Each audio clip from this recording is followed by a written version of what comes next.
Je rentre dans la section des ordinateurs, il y a un vendeur qui vient me voir et dit « Je peux-tu vous aider? » Puis je réponds « Non, je fais juste regarder. Hein. » Il me laisse tranquille.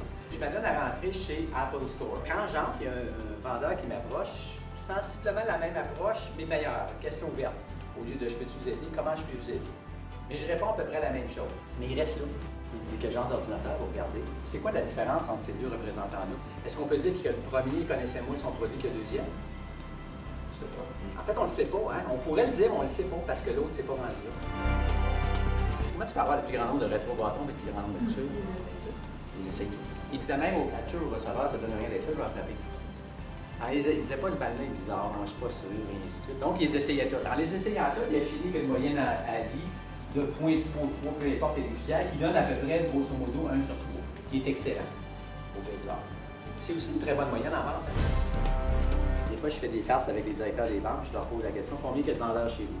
Puis là, ils me disent 10, 8, 6, 4, peu importe la concession. Là, je dis, vous avez combien d'employés? Des fois, ils me répondent 40, 50. Là, je leur pose ma question, combien de vendeurs chez vous? Des fois, il y en a qui leur disent encore 4. Des fois, ça prend 2 ou 3 fois pour réaliser qu'il y en a peut-être 50.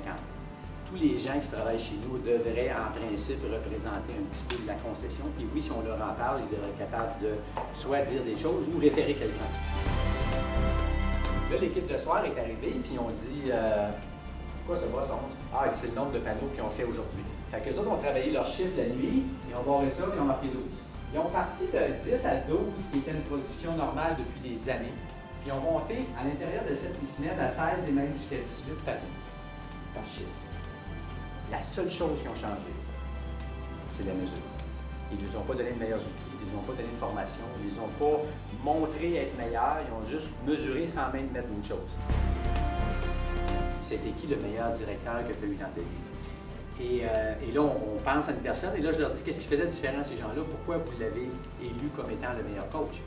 Et là, on donne des raisons. Il était quelqu'un qui parle, qui communiquait, nous laissait parler, prenait pas tout le crédit, toutes ces choses-là. Mais souvent, on entend, c'était quelqu'un qui était demandant, mais il m'a emmené à un autre niveau. Et c'est souvent ça.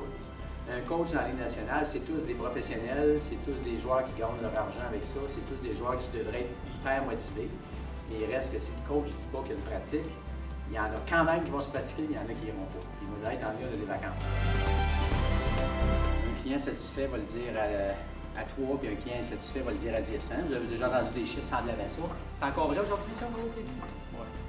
C'est encore plus vrai, même? Oui. Je vais dans un restaurant, je ne suis pas satisfait ou ça ne va pas bien. J'appellerai pas 261 de mes amis pour leur dire, mais ça se pourrait que je l'écrive sur ma page Facebook. Donc, le consommateur a beaucoup de pouvoir, mais ça peut être utilisé dans l'autre sens aussi, c'est qu'on peut leur parler par ce média-là.